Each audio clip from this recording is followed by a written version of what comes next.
Palavras que curam. Tu que estás lendo, podes curar a ti mesmo e aos teus semelhantes pelo poder sem limite da palavra falada e escrita. Ela pode ser um catalisador de forças que até então desconheces. Usa esse dom divino que o teu coração guarda, acionando-o pela mente.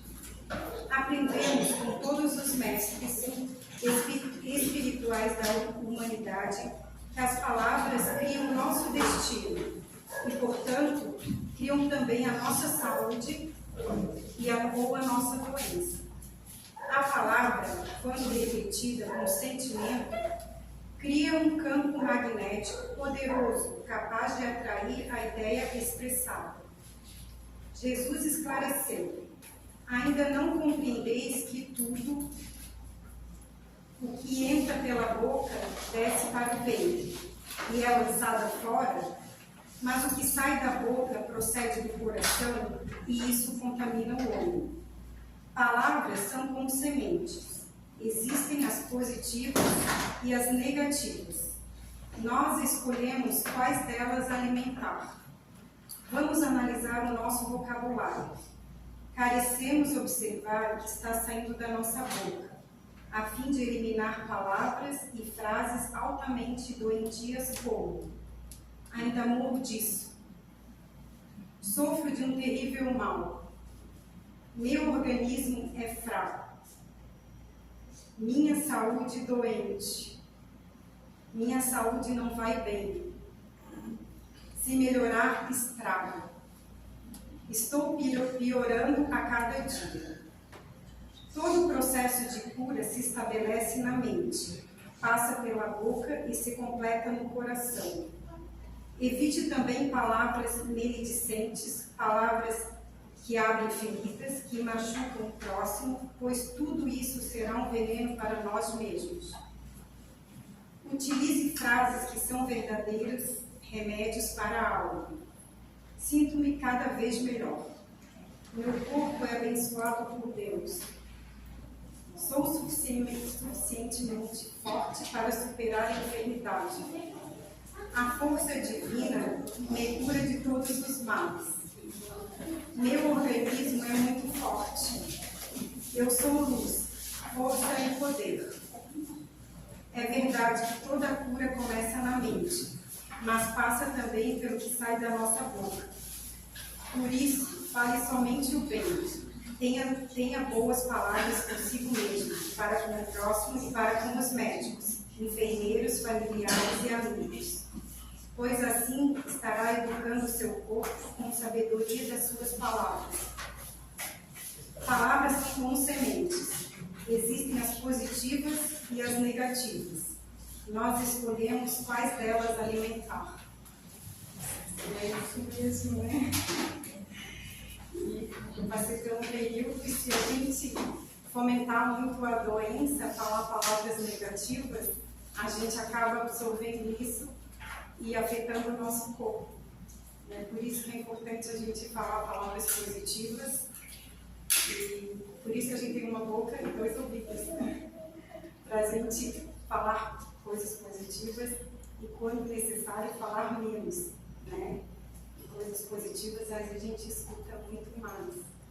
Então, vamos elevar o nosso pensamento a Deus, à espiritualidade, e possamos, nesse momento, nos acalmarmos, respirarmos fundo, que é um momento, sim, de tranquilidade, de paz, para a gente poder atender a palestra de hoje. E fazendo a oração que Jesus nos ensinou. Pai nosso que estais nos céus, santificado seja o vosso nome. Venha a nós o vosso reino. Seja feita a vossa vontade, assim na terra como nos céus. O pão nosso de cada dia nos dai hoje. Perdoai as nossas ofensas, assim como nós perdoamos a quem e não nos deixeis cair em tentações, mas livrai-nos de todo mal.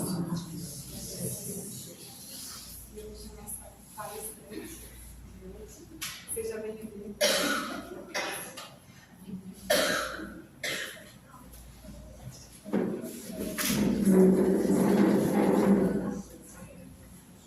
Boa noite a todos os irmãos, a todas as irmãs. É uma alegria estar aqui novamente. Sempre recebo um carinho de vir nessa casa, né? Toca o meu coração. E trago também um abraço dos irmãos e ceareiros do Centro Espírita Pedra de Luz, que fica aqui pertinho. Para a noite de hoje, para a conversa de hoje, né? Nós vamos falar sobre um tema que ele tem sido falado muito, porque nós estamos atravessando esse período, né? Um período de transição, um período de convite à nossa transformação. Ele já nos tem sido feito há muito tempo, em todas as nossas vindas a este orbe, a todos os momentos em que, entre as passagens, a gente está na espiritualidade, aprendendo, estudando. Esse convite vem sendo feito.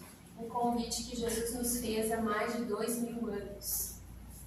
E que fala muito particularmente ao nosso coração. E aí a gente tem uma frase que nós vamos começar a nossa conversa com essa frase, que diz assim, que o que nos separa é muito pequeno perto daquilo que nos une. Por que a gente começa com essa reflexão? Porque no mundo em que a gente vive, a nossa humanidade, ela é uma humanidade de diversidade, de diferenças. E hoje a gente vê fortemente de divergências também. Mas se nós pensarmos que nós ocupamos um planeta, estamos aqui nesse momento num planeta de provas e expiações, que passa por esse momento de transição, é natural que estejamos aqui nós todos irmãos, com o nosso solo íntimo, cada um de nós. Uns ainda no mundo íntimo primitivo, onde predomina a violência, muito fortemente os instintos. Outros intimamente vivenciando ainda as provas e expiações, ainda onde o mal predomina, onde há medo, aflição, angústia.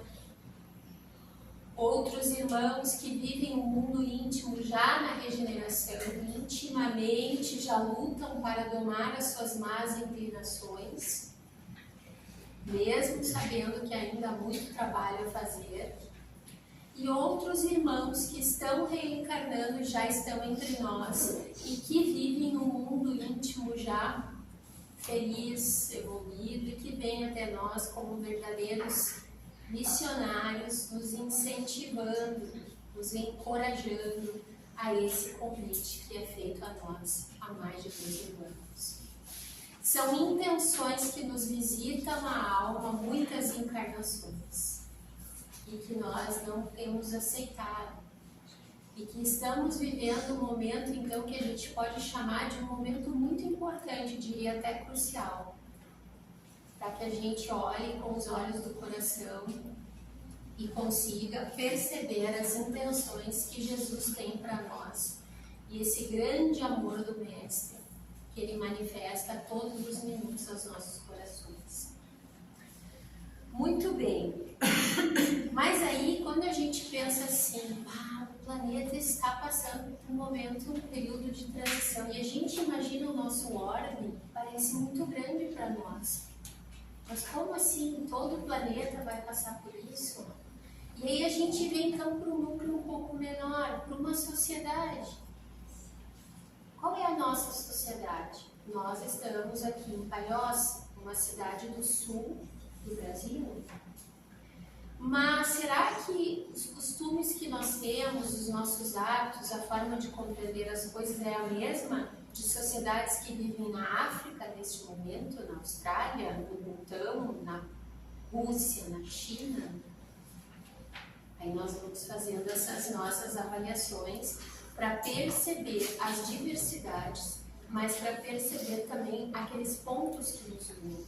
Mas a gente sai da sociedade e vai para um outro pequeno núcleo, um pouquinho menor, que eu acho que a nossa força ativa ela vai ter mais poder que a família. Eu talvez não consiga ter influência na minha sociedade, mas na minha família, será que eu não tenho influência? Será que eu não consigo ser essa pessoa que faz esse convite de transformação? E a família é o local onde é o nosso hospital, a nossa escola, a nossa oficina. Mais importante, na família estão conosco espíritos que nos acompanham há muitas eras, há muitos tempos, e que são para nós ferramentas de aperfeiçoamento, porque ali estão os nossos amores, os nossos afetos, e também estão aqueles que foram os nossos desafetos, para que a gente consiga, através do trabalho, através das virtudes que nós vamos desenvolvendo, como a paciência, a humildade, a gentileza, nós vamos transformando desafetos em amores, em afetos. Mas para que a gente consiga tudo isso, a gente vem para um núcleo um pouquinho menor. Veja, saímos do planeta, viemos para a nossa sociedade, fomos para a nossa família. Qual é o outro núcleo um pouquinho menor? A nossa individualidade. Nós que pode parecer eu sou, mas é tão simples, só um. Não, nós somos muitos dentro de nós. Por quê? Porque nós somos seres que, apesar da vida ser uma só, nós estamos vivenciando muitas etapas e momentos históricos diferentes. Em algum momento, em alguma das nossas reencarnações, vivemos determinada experiência, passamos por determinado momento da história, nos revoltamos mais ou menos, escorregamos mais ou menos e vamos vindo. E aquilo tudo que vive em nós, essa multiplicidade reverbera em nós, fala de nós. Então, o convite para que eu consiga atingir um dia esse planeta de regeneração deve começar dentro do meu coração. É apenas um coração regenerado que vai auxiliar a família, a sociedade e transformar um dia o planeta num planeta regenerado. E aí a pergunta que se faz é assim, mas como que eu posso passar por esse processo? Será que é fácil? E aí, meus irmãos, a gente trabalha com a reflexão de que nós tínhamos um modelo de sociedade, de família e nosso, que a gente sabe que não cabe mais. Esses tempos de transição vêm dizendo pra gente, aquele modelo não serve mais. É aquele homem velho que habita em nós, mas que a gente já está querendo tirar de nós porque ele não faz mais sentido. A nível de sociedade, há muito pouco tempo atrás, tempo cronológico, muito curto, nós, enquanto sociedades, nos escravizávamos uns aos outros. Nós, enquanto família, por exemplo, não dávamos voz a filhos ou a mulher, porque o pai dentro da família era uma autoridade muito grande, o filho às vezes não conseguia nem acesso ao pai, precisava da mãe para intermediar, para poder pedir alguma coisa. Nós, enquanto família, muito tempo atrás, a mulher, por exemplo, não tinha muita voz ou sofria algumas violências e isso era aceito pela sociedade. A nível individual, nós duelávamos se alguém nos ofendia e nós achávamos que isso era normal. Ofendeu a minha honra, ou morro eu ou morre você. Nós enganávamos um modelo que a gente percebe que já não cabe mais. Aí nós estamos nessa transição para um modelo novo, para aquilo que a gente aspira de melhor, para aceitar esse convite de Jesus. Mas aí vocês vão me dizer, mas Carol, a gente olha para fora e está tudo bagunçado, e está tudo tão difícil. Então a gente tem um modelo que a gente vê que hoje ainda está em crise. nós questionamos aquilo que não dava certo e o problema é que nós destruímos tudo, mas tinha muita coisa boa. Então, é como Paulo diz, o mesmo barro, mas um diferente jarro. Não é porque eu, há um tempo atrás, cometi vários erros que eu não tenho conserto. Não, eu tenho muito conserto. Aquilo disse de um momento de vida meu. A partir do momento que nós vamos evoluindo, que nós vamos aceitando esse amor de Jesus, a gente olha para trás e diz o seguinte: aquilo fez parte do meu passado, das minhas experiências, mas não me define. O que me define são os meus propósitos, o que eu quero fazer daqui para frente. Então eu posso ser ou um agente de discórdia, achando que está tudo errado, que o mundo está errado, e sempre eu vou jogar as minhas frustrações nos outros, ou na sociedade, ou na política, ou no Estado. Ou eu posso ser um agente de transformação para viver em paz. E aí existe uma questão muito importante para que a gente consiga compreender como fazer esse processo, que se chama: eu vim aqui também para suportar. Suportar no sentido de tolerar e suportar no sentido de ser a base, dar o suporte. Quando a gente compreende isso, a gente sabe que dentro da família, da sociedade, a gente precisa aprender a tolerar. Por quê? Porque lembra do que nós falamos lá no início? Nós temos irmãos aqui convivendo, cada um num momento evolutivo diferente. Tem aqueles que estão ainda num processo íntimo, saindo do primitivismo, entrando para um outro estágio. Tem aqueles que estão ainda em provas e expiações, estão migrando para um processo de regeneração. E todos nós somos filhos de Deus. E mesmo aqueles que conseguem compreender o mundo com olhos mais amorosos, um dia já vivenciaram processos conforme irmãozinhos nossos ainda estão vivenciando em erro. E por isso, às vezes, dentro da nossa família, a gente tem divergência. A gente não concorda. Mas o convite é: vamos aprender juntos. Vamos ver o que eu consigo fazer e o que você consegue fazer. Muito bem. E aí nós lembramos, meus irmãos, de uma frase de Francisco de Assis. Francisco de Assis veio ao mundo, esse espírito iluminado, maravilhoso, espiritualmente extremamente evoluído, e ele dizia assim: Senhor, fazei de mim um instrumento da tua paz. Francisco de Assis não dizia assim: eu já sou um instrumento da tua paz. Ele dizia: fazei de mim, Senhor, como quem nos ensina que no processo da nossa transformação é preciso humildade. Fazei de mim humildade. Eu quero aprender. Eu estou disposto. Então, que a gente possa dizer: Senhor, fazei de mim esse instrumento de paz, que é no seguinte sentido: eu compreendo o processo e eu vou fazer o que é possível fazer, primeiro dentro de mim. Depois que estiver resolvendo dentro de mim, eu vou conseguir fazer na família. E a minha família vai conseguir fazer na sociedade. E a sociedade vai conseguir fazer no planeta. Se cada um de nós fizer isso, certamente, em não muito tempo, a gente já vai ver avanços significativos. E aí, meus irmãos, por que a gente diz que esse modelo novo está em crise?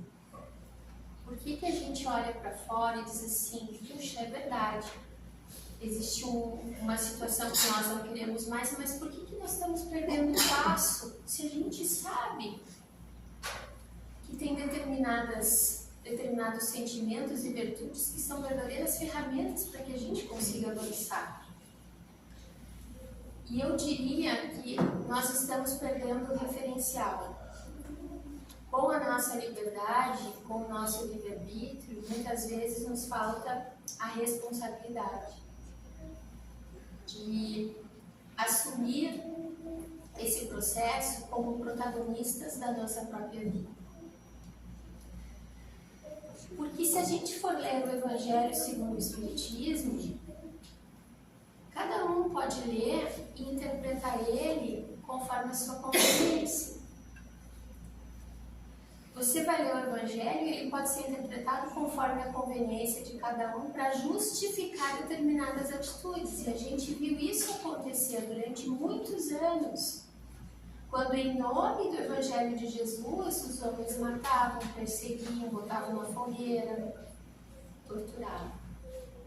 É chegado o momento da gente olhar o Evangelho pelo prisma do único referencial que ele tem. E esse referencial é Jesus. Quando a gente olhar por esse referencial, daí não vai ser mais conforme a minha conveniência, a conveniência da Carol. Vai ser conforme aquilo que ele exemplificou para nós. E aí, se nós sabemos aonde a gente quer chegar, se fica claro para nós, não é verdade. O referencial é Jesus. Quando eu for fazer alguma coisa, eu devo pensar, mas e se fosse Jesus? Será que ele faria dessa forma? Será que ele diria isso? Então a gente acaba sabendo onde a gente quer chegar. E ele mesmo disse, eu sou o caminho, a verdade e a vida.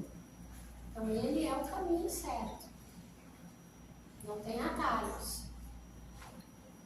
A pergunta que fica é, a gente sabe onde a gente está? Porque se eu sei onde eu quero chegar, eu preciso saber onde é que eu estou. É que nem eu estar dirigindo, eu ligo para o irmão da casa aqui e digo assim, irmão, eu gostaria de saber como é que eu chego no núcleo Espírita Fé e Caridade. Aí ele vai dizer, Carol, aonde você está? Porque só se eu souber onde você está, posso te dar a instrução correta. Se você vira direita, esquerda, para frente. Então a primeira coisa que a gente tem que pensar é, onde nós estamos? Nós nos autoconhecemos? A gente está olhando para nós com verdade, porque a gente só modifica aquilo que a gente reconhece. Eu só consigo modificar em mim aquilo que eu de verdade reconheço, que não está legal, que não está bom. E aí sim, a partir desse momento eu vou fazer minha caminhada para onde eu já sei que eu quero chegar. E aí nós entramos então nesse convite de Jesus. Porque Jesus, quando veio, ele não escreveu nada. Quem escreveu tudo que a passagem de Jesus foram os 4 evangelistas. Jesus falava e exemplificava. E ele, quando falava, ele contava histórias. O maior psicopedagogo, né? O maior psicólogo, o maior médico das almas. Porque ele não tinha a forma de ensinar pela imposição. Então as histórias, elas tocam o nosso coração porque de alguma forma aquela história, ela diz de mim em algum momento da minha vida. E aí ele ensina por parábolas. E eu separei aqui, meus irmãos, 3 parábolas que eu acho que são referências importantes para esse convite que Jesus está fazendo para nós agora, em janeiro de 2025, para que a gente, de verdade, comece esse processo. A primeira parábola é a parábola do semeador. E creio que a maioria conhece a parábola, né? O semeador saiu a semear e atirou as suas sementes. Algumas caíram em solos pedregosos, em outras em solos espinhentos, outras em terra seca e outras em terra boa. E aí a gente pensa, mas se for hoje, não vou atirar semente em pedra, não vou atirar semente em espinho, vou atirar no solo bom. Hoje a gente já sabe disso. Mas a questão toda dessa parábola não era a preocupação do solo, mas a preocupação com o semeador. Sabe por quê? Porque esse solo somos cada um de nós, a depender do nosso momento de vida, dentro da nossa terra íntima. Às vezes a gente é esse solo pedregoso mesmo, difícil. Às vezes a gente é espinhento, tão espinhento que dá choque nos outros quando tocam a gente. Às vezes a gente é esse solo de terra seca que não tem raiz profunda, que a gente acha muito lindo o evangelho, muito legal, mas na hora de praticar mesmo, eu acho que não é para mim agora. Mas a preocupação é com o semeador, sabe por quê? Porque nós todos intimamente somos esse solo, mas nós todos espiritualmente somos também o semeador. E quando eu já estou num solo bom, que eu semeio e a minha semente cai num solo de pedra, que é alguém que convive comigo, um familiar, ou num solo que tem espinho, eu não posso deixar de semear. Eu tenho que continuar semeando. Porque tem a parte de Deus. Porque a chuva virá, as pedras vão rolar, o vento soprará, os espinhos serão arrancados, a terra será hidratada, e um dia aquele solo vai ser fértil.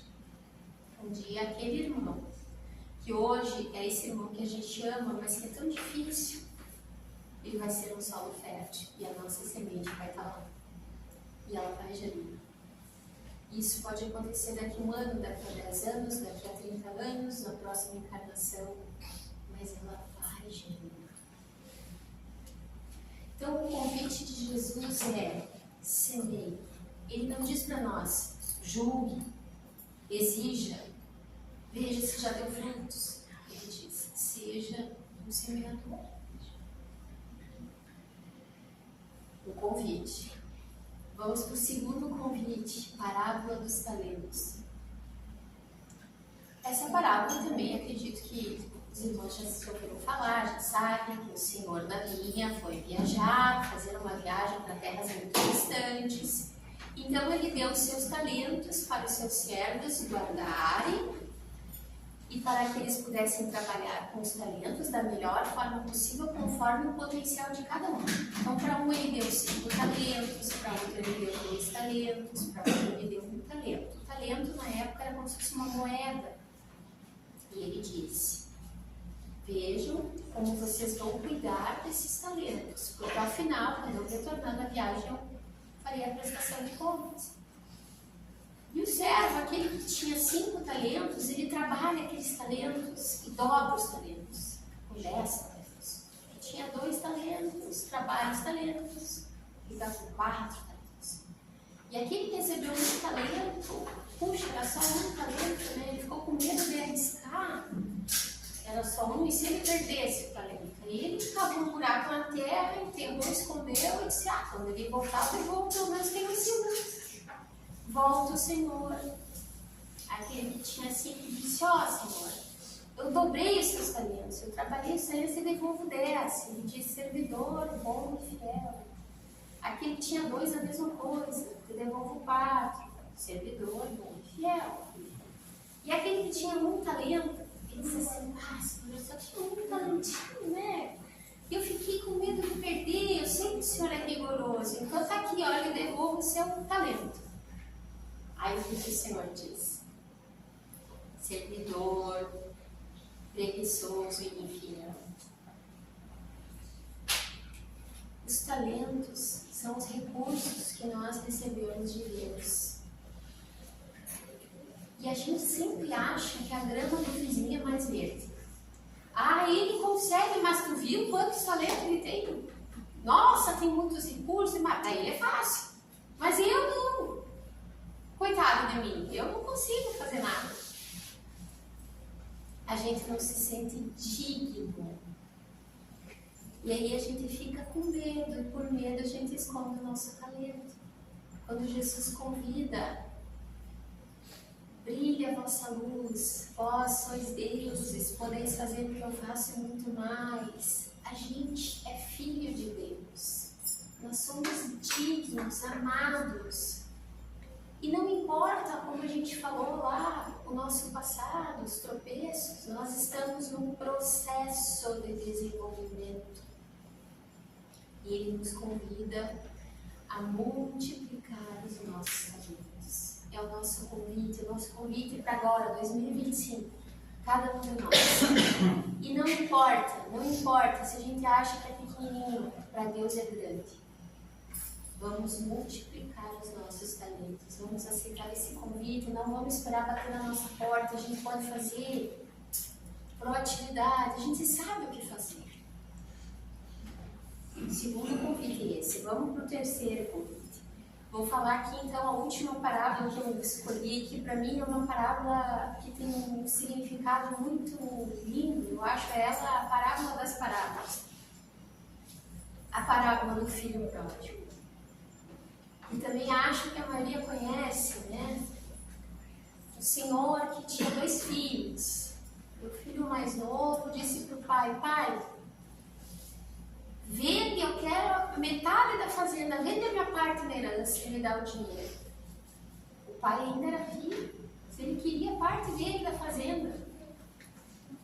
E aí o pai dividiu, ele vendeu a parte dele da fazenda e foi para terras longínquas.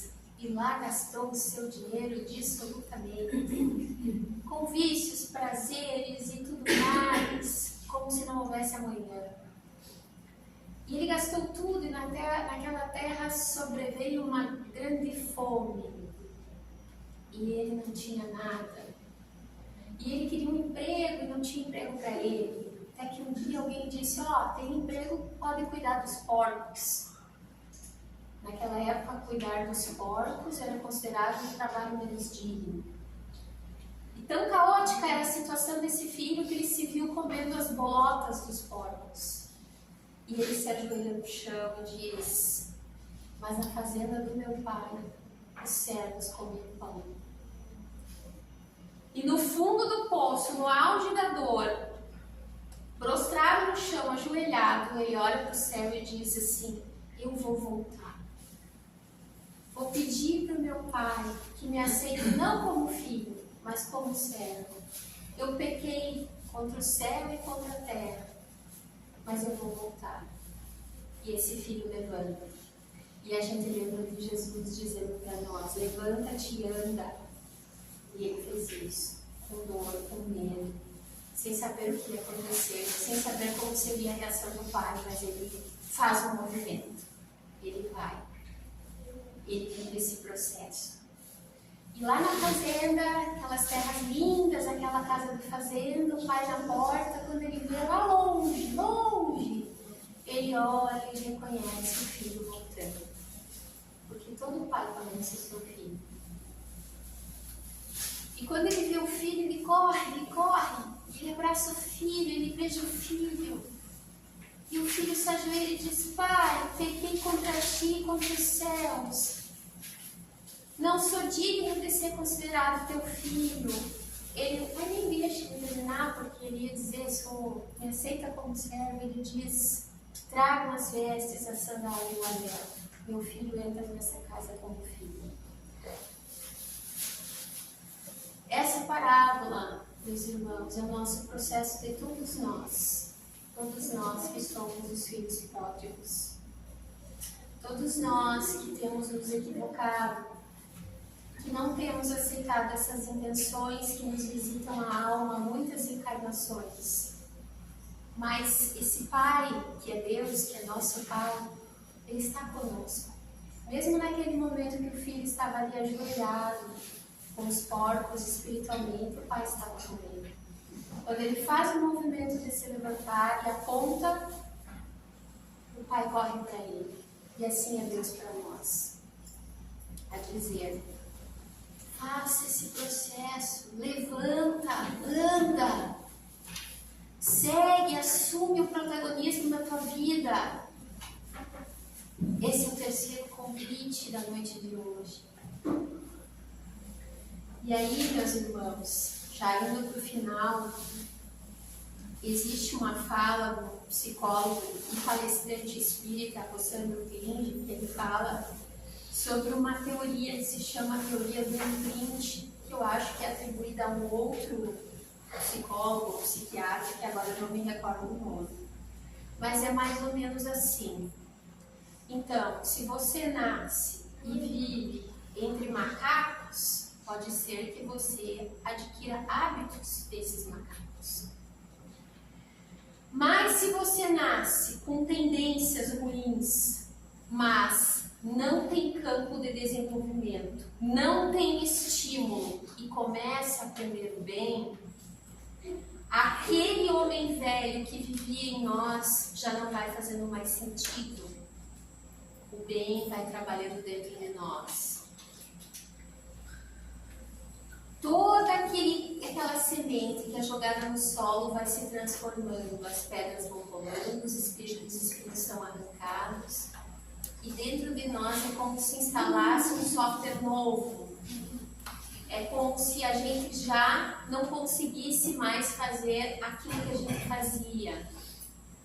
Por isso, sempre o convite de sermos semeadores. Semear o bem, o bem, o bem, o bem. E uma hora o bem vive em nós. Como Paulo de Tarso diz, já não sou eu quem vive, é Jesus quem vive em nós. E quando a gente chega nesse ponto de compreensão, a gente não volta. A gente não volta. A gente olha e diz, não faz mais sentido. A gente só avança.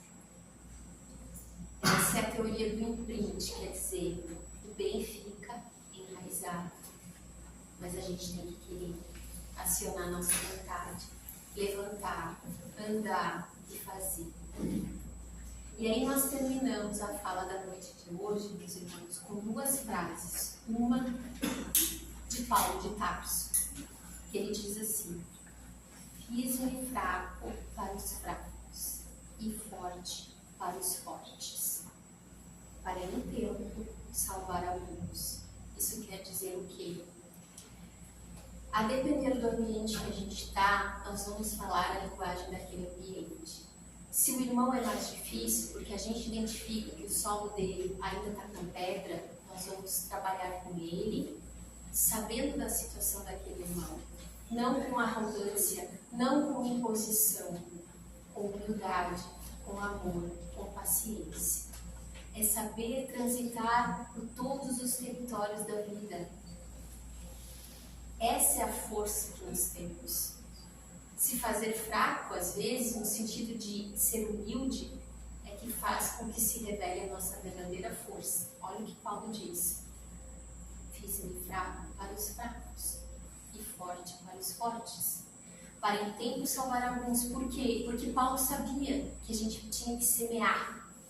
Muitos são chamados, poucos são os escolhidos. Isso quer dizer o quê? Todos nós somos chamados. Quantos de nós se fazem escolhidos? Essa é a pergunta. Quantos de nós? Nós vamos semear, mas é o irmão que está conosco que vai decidir, porque ele tem livre-arbítrio. E ele vai decidir pelo bem. Pode não ser hoje, pode ser amanhã, pode ser daqui a um ano. Mas é isso que vai acontecer, porque nós estamos sob a lei do progresso. E para finalizar, a última frase é de Joana de Ângeles, que diz assim: o ser consciente é aquele que não se culpa. Olha o que nós falamos no início. Não se culpa.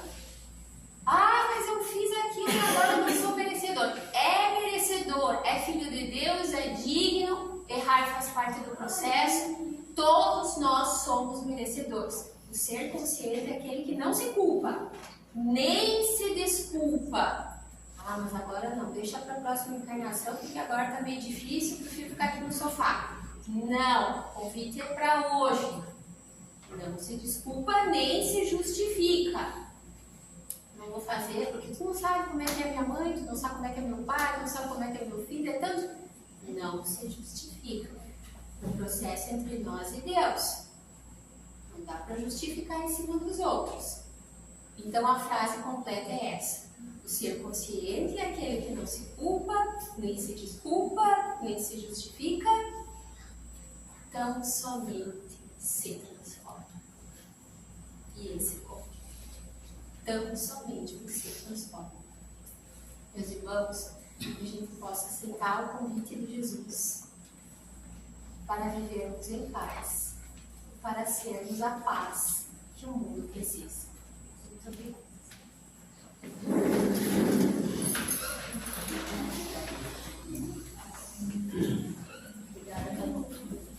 Obrigada por esse ensinamento.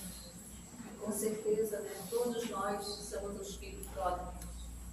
Porque o filho pródigo não é só aquele que foi embora, mas também é aquele que ficou e é indiferente dentro de casa, que não consegue olhar o outro como irmão, que não tem a coragem de levantar a bandeira da paz, né? Esse também é o filho pródigo. E como Joana fala, né, nós seres humanos temos a tendência de ficar preso na culpa.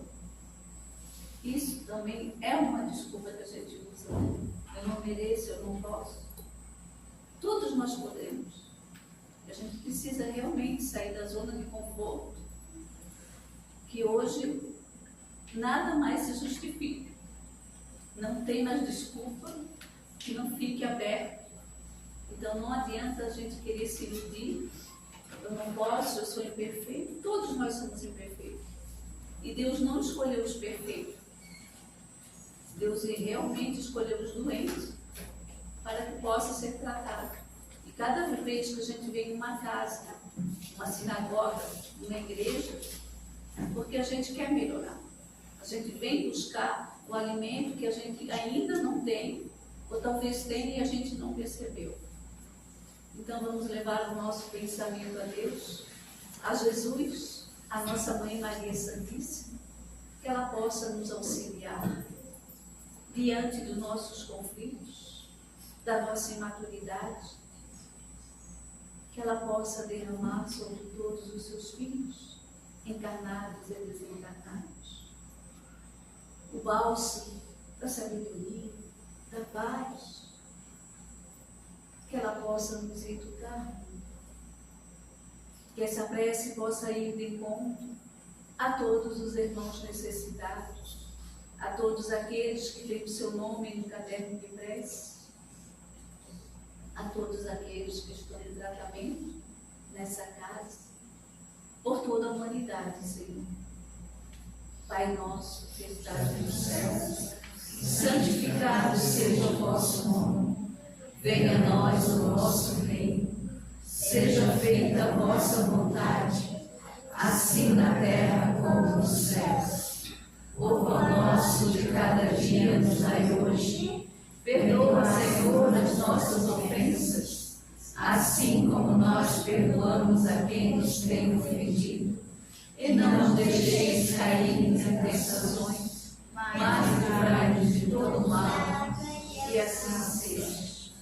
E assim, pedimos permissão para darmos por encerrado a palestra doutrinária da noite de hoje, que ao sairmos daqui, possamos levar para os nossos lares muita paz e muito amor no coração. Pedimos a todos que fiquem sentados em silêncio, e logo em seguida você chamar para o passe. Aqueles que vão precisar de atendimento fraterno, possam tomar o passe primeiro, tá bom?